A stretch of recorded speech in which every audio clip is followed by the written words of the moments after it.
Have you ever noticed how when you hear things multiple times that eventually you seem to lose attention?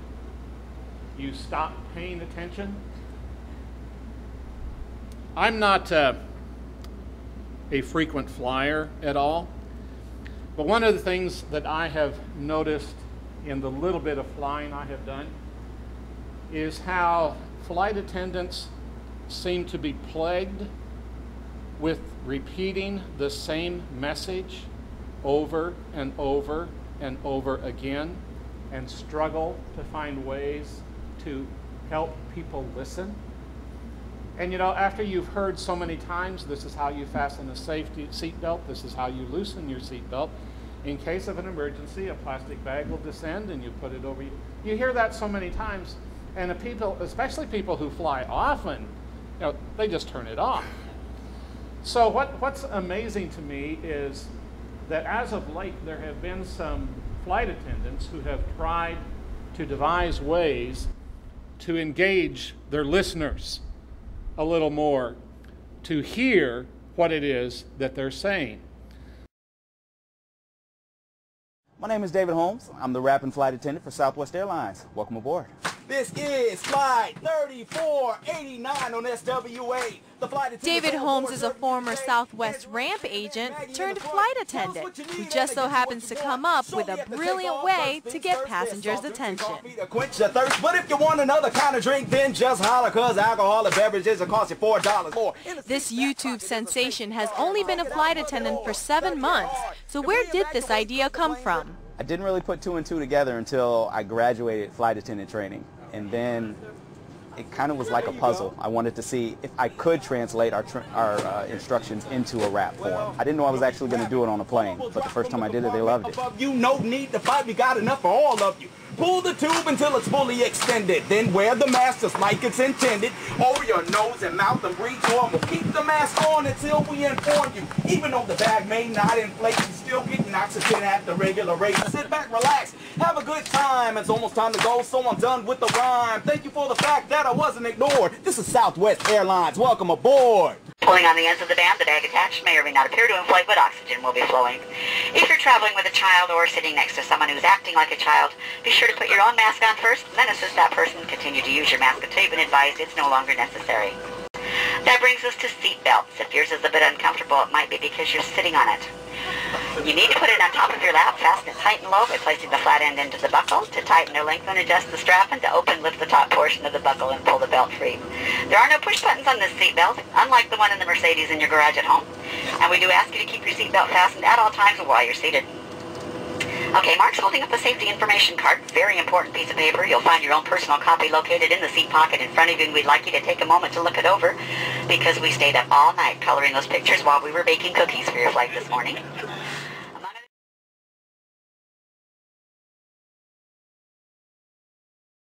Of innovative ways to try to get people to listen. And you know, it really is important to listen. The scripture reading that Tim read for us a few moments ago, it's important for us to hear, especially when it comes to spiritual things. And so I shared that the flight attendant's struggle to illustrate how that sometimes just a short phrase said in a special way grabs your attention. The unfamiliar short phrase has some unique power. Thus we have, in our reading schedule, come to where we're reading through the book of Proverbs. And guess what? We are reading short little phrases that catch our attention because they are unique.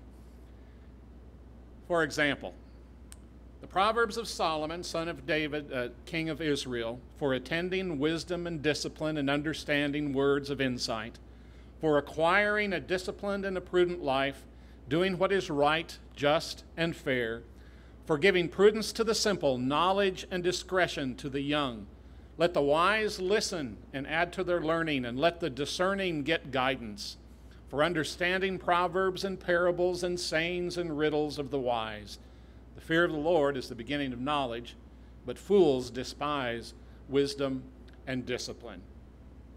What is unique in the book of Proverbs is that regardless of what period of life or time of life you are in, there are proverbs that are uniquely stated short sentences, phrases, that are addressing your particular need.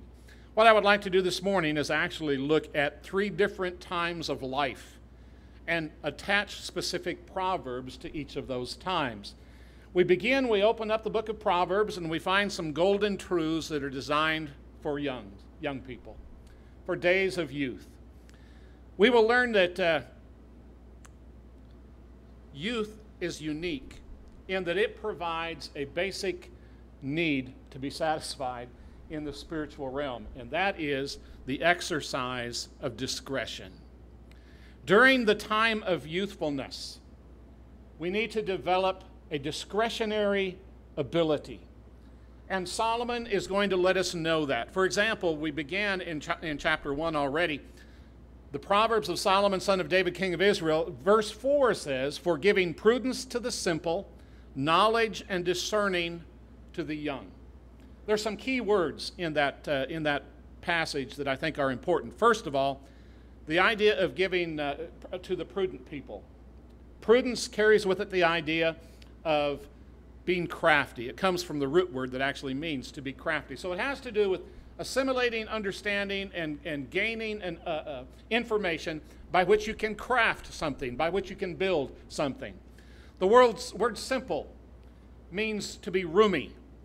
In other words, it's not talking about someone who is simple by way of inability and lack of intelligence. It's talking about someone simple in that they have not yet filled themselves with an understanding or a discernment.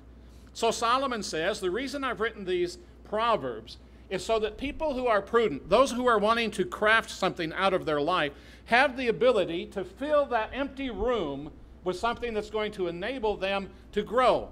Knowledge, that which is cunning, understandable, and discretion. Discretion in the original language has with it the idea, the meaning of a plan. So Solomon's saying, I can help the young, those who are from youth to adolescence. By the way, it's interesting, the root word in Hebrew that's used here for young means to yell. That's all I'm going to say. Infants yell. No, I won't go there. There's a lot of yelling goes on during youth times. Okay, we put all of that understanding together. Here's how that verse looks.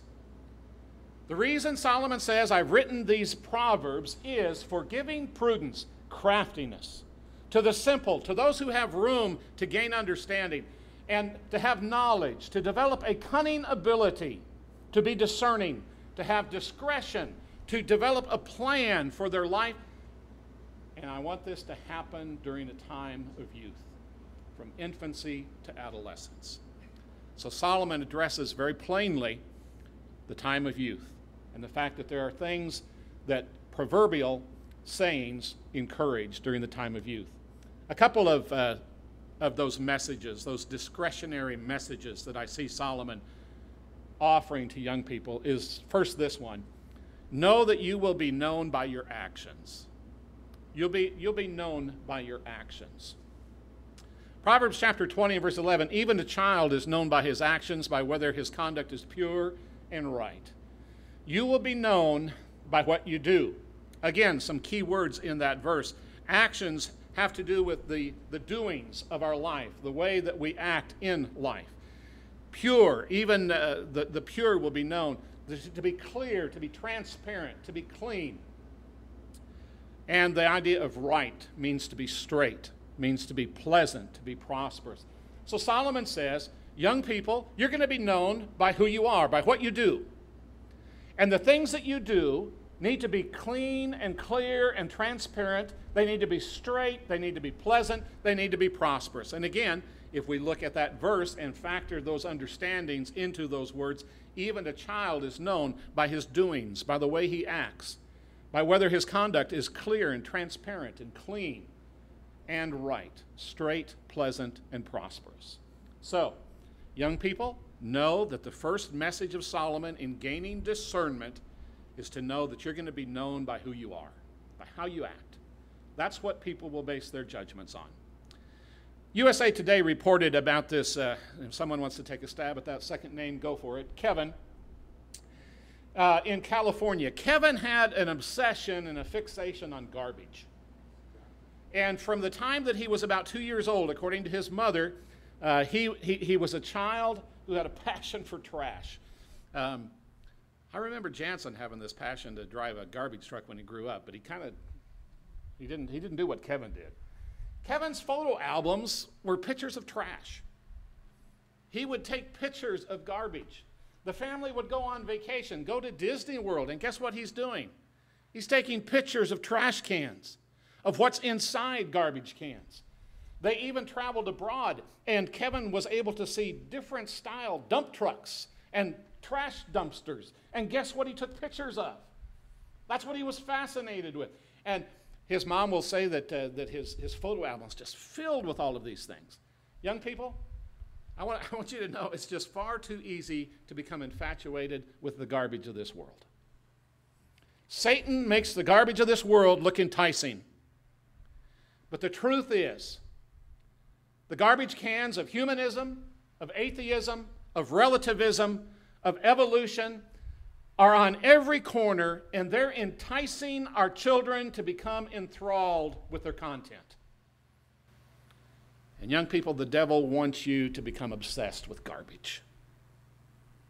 But here's the reality. Solomon says, you need to use great discretion because you'll be known by your actions.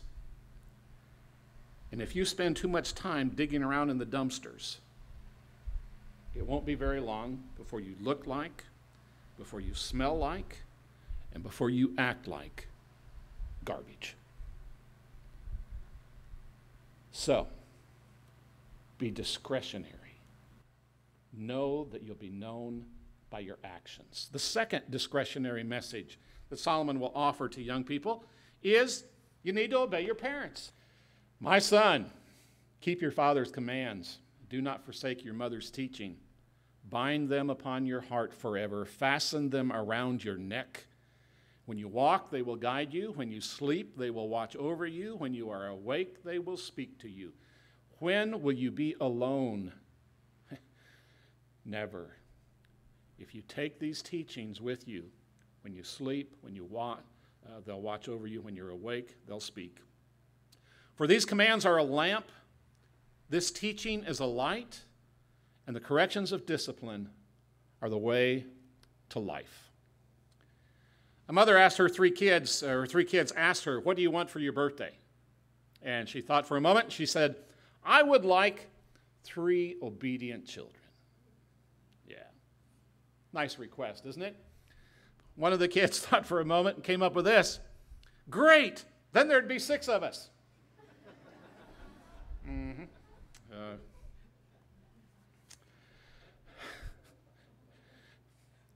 Young people, I want you to know that the reason to obey parents is not because they're always right. It's not because they're bigger than you are.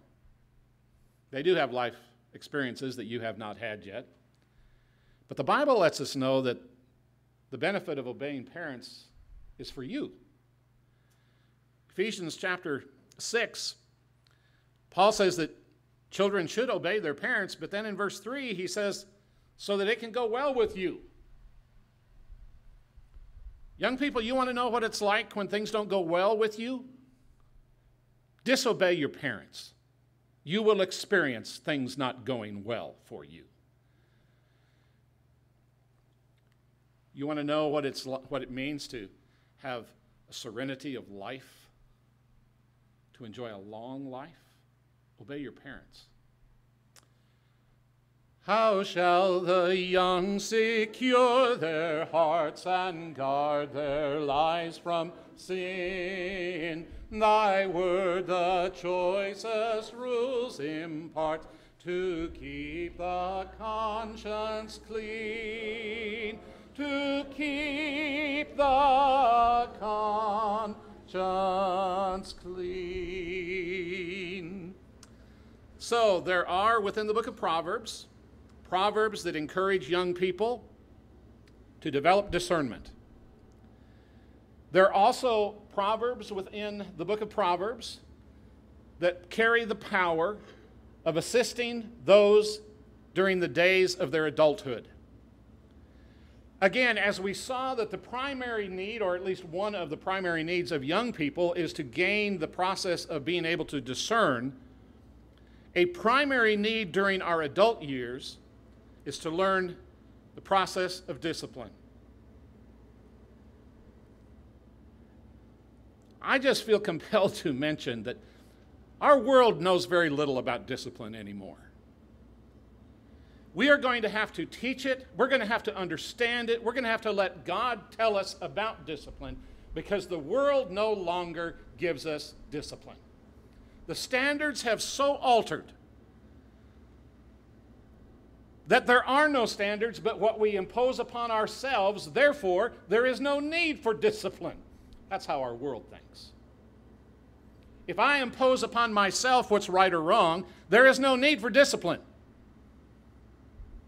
But if someone else has a standard by which I should live, then there is a need for discipline. And that's what we're talking about in the spiritual sense during our adult years, when God has given specific instructions about how we should live, the kind of character that we should develop. There is a great need for discipline during adulthood.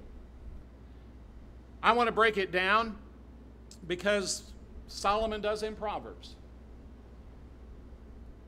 Men, one of the things that is made very plain within the message of Solomon is that as adult men, we are required to practice discipline. There perhaps is no greater need today than for men to become more disciplined. There are spiritual needs that will only be rectified when men become more disciplined. There are personal issues, relationship issues that will only be addressed when men become more disciplined. Proverbs chapter 5, drink water from your own cistern, running water from your own well. Should your springs overflow in the streets, your streams of water in the public squares?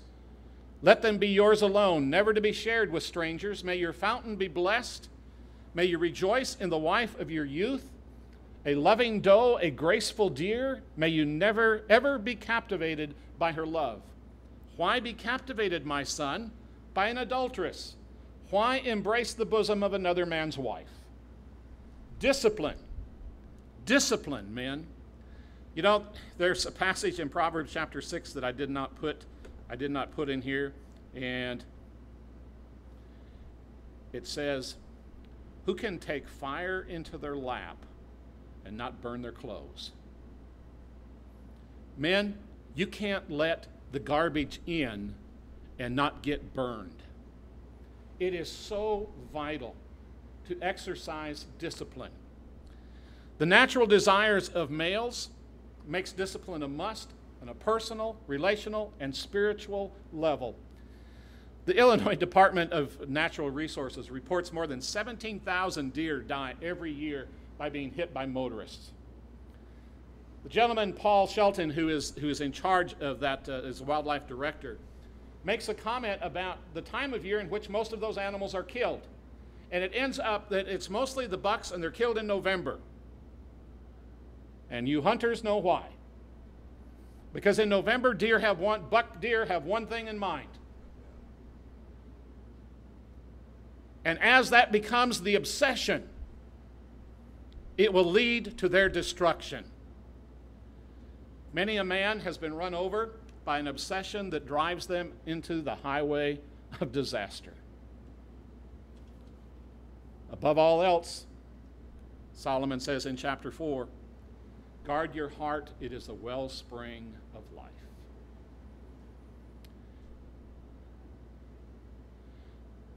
A few weeks ago, we were gathered around our table, and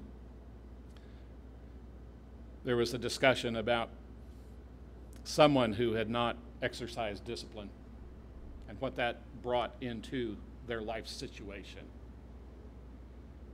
I made some comment like Solomon's because I don't have personal wisdom, but what I said was, that's why it's so vital for us to guard our hearts.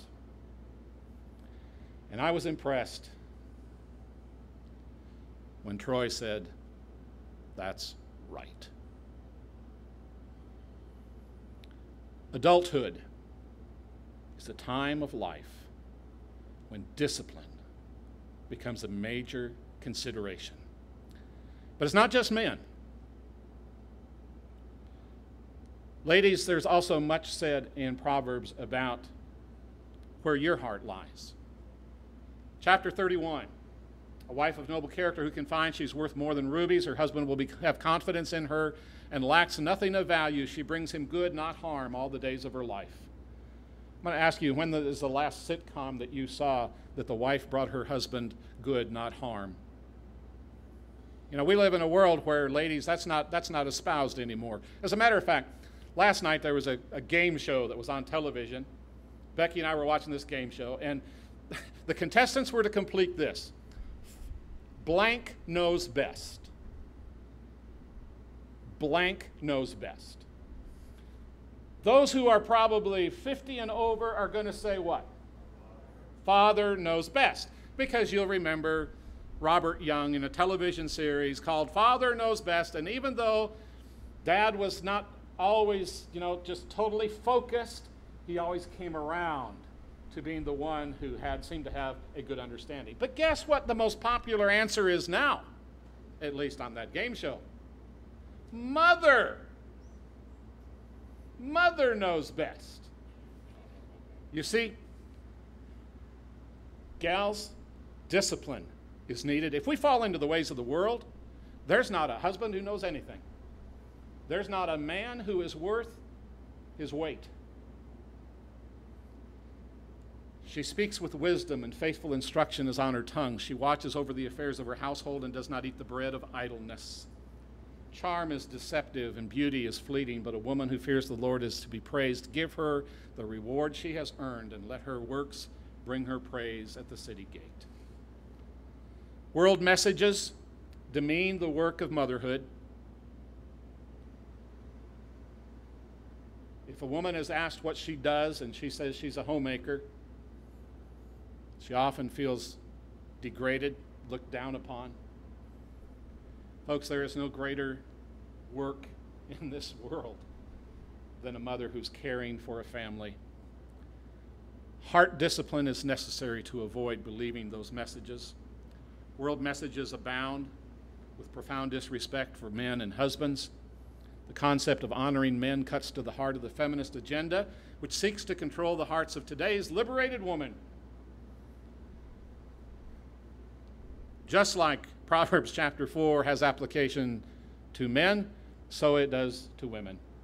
Above all else, guard your heart, for it is the wellspring of life.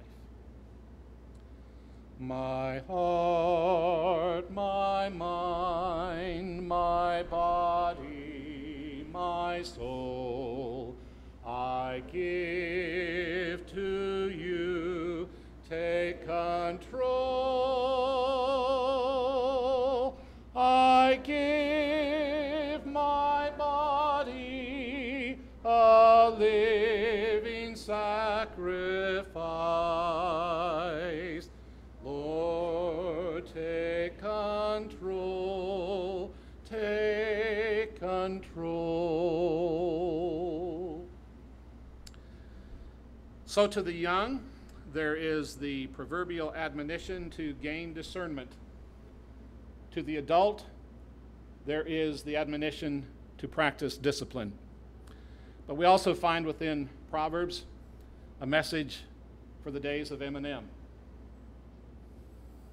I think that's Mary Clark's phrase, not mine. The mostly mature. Don't have to say old, don't have to say elderly, just Eminem. During years of maturity, one of the primary needs is to focus on development. Focus on development. Proverbs 16 and verse 31 says, "Gray hair is a crown of splendor. It is attained by a righteous life." Some of the key words, this gray hair is a splendor. It's an ornament. It's a root from the root word that means to gleam. Gray hair shows the gleaming nature of one's life. It's attained. The kind of gray hair that Solomon's talking about isn't attained just by age. It's attained by righteousness. This gleaming splendor accompanying maturity is that which comes from, it appears or it exists, it's acquired by righteousness. So, what's the purpose of that? Well, we know it comes about by life experience. It comes about by learning discernment, by practicing discipline. And now then we have this gleaming soul who now has practiced righteousness. And some of the great need there then is for there to be this desire to share what they've learned, to develop others. During these years, one must guard against the tendency to expend energies towards an overly ambitious focus on self. As we age, we lose things to focus on. Kids grow up, leave, job changes, and now then all of a sudden it gets so easy just to focus on self, just to look at self. Proverbs presents an alternative focus, a focus on blessing the lives of others. The gray hair, the gleaming glory of righteousness has tremendous opportunity to be a blessing in the lives of other people. It's not, however, a focus that is demanding or dictating. It's a focus, it's a time to teach and develop, to help other people, to help them understand the concepts of righteousness, of discernment and discipline. Look beyond our own personal weariness. Again, with age there comes it's easier to be physically tired, to be weary, to be mentally exhausted. All those things increase as we increase in age. But you know what? We need to still remember we have a righteousness about us that enables us to help other people, to share with other people, and to do so with gentle instruction. Nowhere is that perhaps as plainly said in Scripture as it is here in Titus. Older women to be reverent in their way of life, not to be slanderous or addicted to much wine, but to teach what is good. Then they can train the younger women to love their husbands and children, to be self-controlled and pure, to be busy at home, to be kind, and to be subject to their husbands so that no one will malign the word of God. You see, there's a blessing that comes with the righteous gray hair, and that is this tremendous ability to be reverent in our lives, but also to avoid all of those disasters that discipline would have, failure to discipline would have caused us to fall into. And now then there's the ability to take that righteousness and to give that to other people, to share that with other people, to instruct other people. We can be a servant at this time of life in a most powerful way.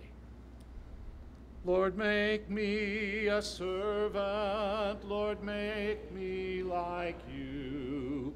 For you are a servant. Make me one too. Lord, make me a servant. Do what you must do. To make me a servant. Make me like you.